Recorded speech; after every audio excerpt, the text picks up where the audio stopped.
الحمدللہ وحدہ والصلاۃ والسلام علی من لا نبی بعدہ۔ حضرات محترم مرد و خواتین، میری بات کو سننے والے اور جذبات کو دیکھنے والے دوست احباب سب کی خدمت میں السلام علیکم۔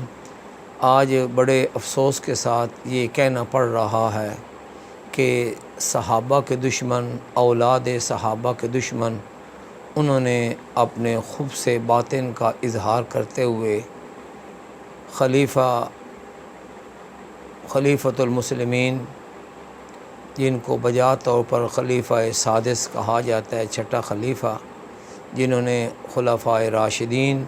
کے منہاج پر خلافت کو چلایا۔ میری مراد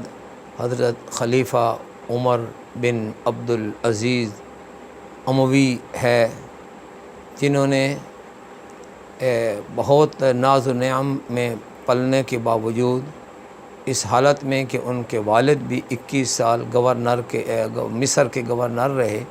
مگر جیسے ان پر بار خلافت آیا تو انہوں نے پوری سادگی اختیار کر کے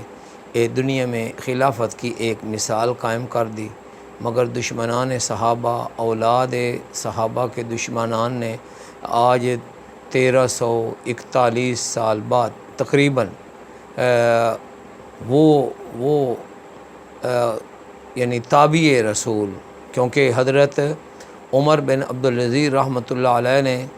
حضرت انس بن مالک رضی اللہ تعالیٰ عنہ اور دیگر کئی صحابہ کرام سے تعلیم حاصل کی، تو ان کو وہ 61 ہجری میں پیدا ہوئے اور 39 سال کی انہوں نے عمر گزاری، اور پھر ان کو زہر دے دیا گیا اور وہ وفات پا گئے، شہید ہو گئے۔ تو اب تقریباً ان کو فوت ہوئے 1341 سال ہو گئے، اور ان کی قبر مبارک جو ہے شام کے شہر حلب کے علاقہ ادلب میں تھی، مگر آج بشار الاسد کے شیعہ ملیشیا اور ایران نواز قسم کے جو لوگ ہیں، انہوں نے ان کی قبروں کی توہین کی، نہ صرف ان کی قبر کی بلکہ ان کی اہلیہ محترمہ حضرت فاطمہ بنت عبد الملک اور ان کے خادم کی قبر کو اکھیڑا، قبر کی توہین کی، نہ جانے ان کی جو ہیں اجسام مبارکہ ان کے ساتھ کیا کیا کیا نہیں کیا۔ جو ویڈیو نظر آئی ہے اور جہاں جو لوگ عربی بول رہے ہیں، تو وہ یہ ہے کہ ایک کھوپڑی کو دیکھ کر کچھ لوگ ہیں جو اس کا کھوپڑی کا جو ہے وہ مذاق اڑا رہے ہیں۔ تو یہ اسلام کی بڑی عظیم ہستیاں ہیں جن پر اسلام کو بجا طور پر جو ہے وہ فخر ہے، تو اس قسم کی مقدس ہستیوں کے ساتھ مذاق اڑانا اور 1300 سال بعد بھی ان کے ساتھ اپنے حقد اور عناد کا اس قسم کا گندہ رویہ اس کا اظہار کرنا، اسلام اس کی قطعاً جو ہے وہ اجازت نہیں دیتا، اور یہ تو بین الاقوامی اصولوں کے بھی خلاف ہے، کیونکہ یہ بات طے ہے کہ کسی بھی مذہب کے جو مقدسات ہیں، ان کی مقدس ہستیاں ہیں، ان کی توہین کو قابل سزا جرم قرار دیا گیا ہے۔ تو ان حالات میں شام کی حکومت اور اس کی ملیشیا نے جو توہین آمیز سلوک کیا ہے، ہم اس کی پرزور مذمت کرتے ہیں، حکومت پاکستان سے مطالبہ کرتے ہیں کہ وہ ہمارے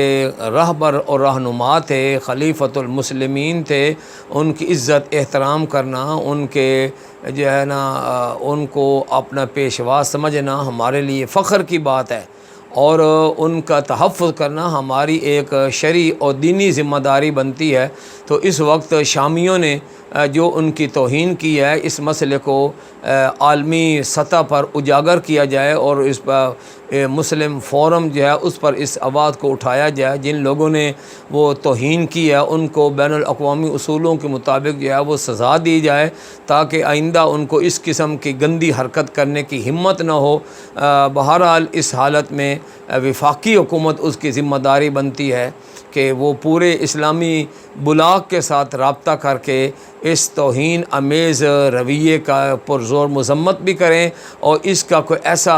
عملی سدباب کیا جائے کہ دشمن کو پھر اس قسم کی بودی حرکت کرنے کی ہمت جو ہے وہ نہ ہو۔ والسلام، محمد الیاس چنیوٹی۔